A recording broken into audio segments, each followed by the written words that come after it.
అరే కేటీఆర్, నువ్వు తన స్థాయికి మించి ఎక్కువ మాట్లాడుతున్నావు. నీ పొగరబోతు మాటలు, నీ ఆహంకారపూరితమైన మాటలు బంద్ చేసుకోవాలి. తెలంగాణ ప్రజలు నిన్ను రాజకీయ భూస్థాపితం చేయడానికి ప్రజలు సిద్ధంగా ఉన్నారు. నీకు బాగా పొగరు, అహంకారం కళ్ళు నెత్తికెక్కి తెలంగాణలో 10 ఏళ్ల పాటు అవినీతి సొమ్ముతో, ప్రజల సొమ్ముతోని తిని బాగా కొవ్వెక్కి మాట్లాడుతూ ఉన్నావు. నీ బలుపు అహంకారపూరితమైన మాటలు బంద్ చేసుకుంటే ప్రజలు సంతోషిస్తారు, హర్షిస్తారు. కానీ ఇంకా ఉన్నటువంటి ముఖ్యమంత్రి గారి పైన తన స్థాయికి మించి మాట్లాడితే తన్ని తరుముతారని హెచ్చరిస్తూ ఉన్నావు. 10 ఏళ్లలో అవినీతి, 10 ఏళ్లలో నీకు అధికారం చేతిలో పెడితే తెలంగాణ దాచుకున్నావు, దోచుకున్నావు. భూ కబ్జాలు, అవినీతి, అక్రమాలు చేసింది మీరు, మీ కుటుంబం.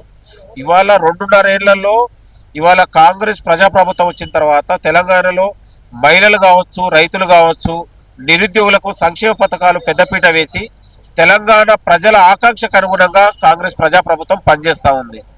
నీకు నిజంగా తెలంగాణ రాష్ట్రం పైన ఏమైనా చిత్తశుద్ధి ఉంటే అసెంబ్లీ జరిగేటప్పుడు నువ్వు నీ భావం తీసుకొని రండి. నువ్వు ఏ సమస్య లేవనెత్తుతావో, ఏ ఏజెండా లేవనెత్తువో మాట్లాడడానికి మేము జవాబు ఇవ్వడానికి సిద్ధంగా ఉన్నావు బిడ్డ.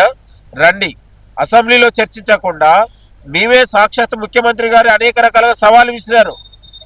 గౌరవ మాజీ ముఖ్యమంత్రి కేసీఆర్ హోదాలో 10 ఏళ్ల అనుభవాన్ని ప్రజాపాలనకు, ప్రజాప్రభుత్వానికి ఇవ్వమని మీకు కోరినా కూడా దాన్ని స్వీకరించే దద్దమ్మలు, కనీసం దాన్ని స్వీకరించి అసెంబ్లీకి వచ్చి మాట్లాడే చేతగాని దద్దమ్మలు. అసెంబ్లీకి వస్తే ఏంది, వాళ్ళ తప్పులు, వాళ్ళు ఉన్నటువంటి అక్రమాలు బయటపడుతుందని ఇవాళ వాళ్ళకు భయపడి వాళ్ళ లాగులు తడుస్తాయనే అసెంబ్లీకి రావట్లేదు.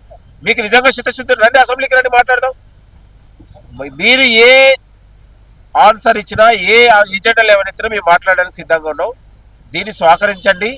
దయచేసి తెలంగాణ అభివృద్ధికి శిఖండిలాగా మారకండి. తెలంగాణలో శాశ్వతంగా బీఆర్ఎస్ పార్టీకి రాజకీయ సమాధి కట్టబోతా ఉన్నాం. మేము, ప్రజలు కడతారు, మీకు కాదు.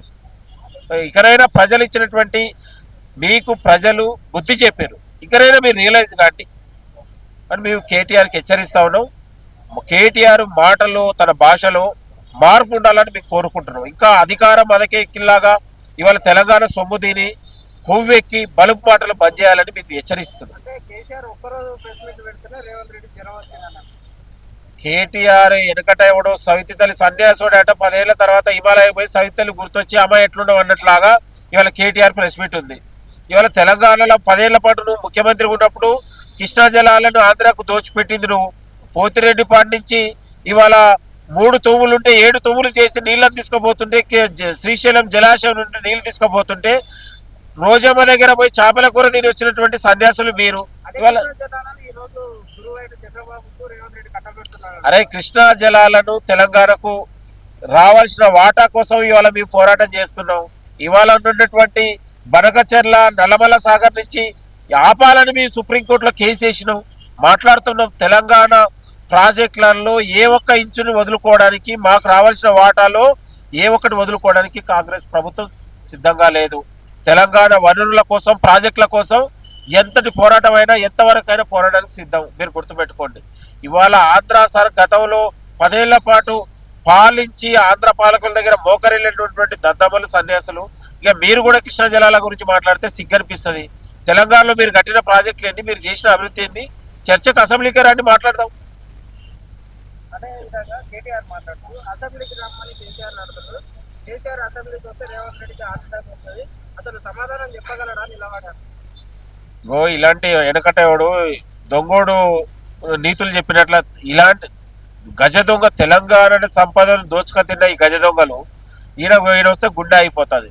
ఇవాళ నిజంగా అసెంబ్లీకి వస్తే మేము మాట్లాడితే నీ లాగులు నడుస్తాయి బిడ్డ. ఎందుకంటే నువ్వు చేసిన అవినీతి, అక్రమాలు, తెలంగాణ దోపిడీ, ఒకవైపు ఫోన్ ట్యాపింగ్, కాళేశ్వరం అక్రమాలు, ఇంకా ఉన్నటువంటి భూదందాలు, ఈ చేసిన అక్రమాలను బయట పెడితే మీకు లాగులు నడిచింది కాబట్టి మీరు అసెంబ్లీకి రావట్లేదు, మీరు మాట్లాడట్లేదు. ఇవాళ నీ ఎవరు గుండె ఆగుతుందో నువ్వు రా, అసెంబ్లీకి రా, మాట్లాడుతూ.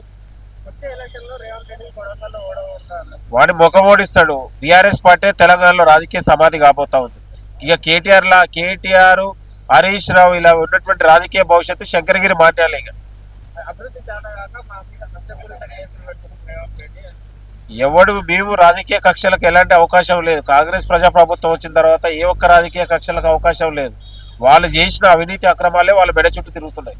ఇవాళ కోర్టులు నుంచి ఏసీబీ కోర్టులు వాళ్ళపైన కేసులు పెడతా ఉన్నది. రాజ్యాంగబద్ధంగా వాళ్ళటువంటి వ్యవహరిస్తూ ఉంది. కాబట్టి ఎక్కడ కూడా రాజకీయ వ్యక్తిగత కక్షలు లేవు. ప్రజాస్వామ్యబద్ధంగా విచారణలు జరుగుతూ ఉన్నాయి. దానికి వాళ్ళు సిద్ధంగా ఉండాలి. కేటీఆర్ మాట్లాడిన మాటలకు ఏమైనా చర్య తీసుకుంటారు? కేటీఆర్ అనేటోడు ఒక పొగరుబోతి, ఒక లుచ్చ, ఒక నీచ్ కమీనే వాడి గురించి మేము మాట్లాడాల్సిన అవసరం లేదు. ప్రజలు బుద్ధి చెప్తారు. రానున్న రోజులలో కేటీఆర్ అనేటోడికి రాజకీయ సమాధి కాబోతుంది తెలంగాణలో. Thank you. Subscribe us and press the bell icon for more interesting updates.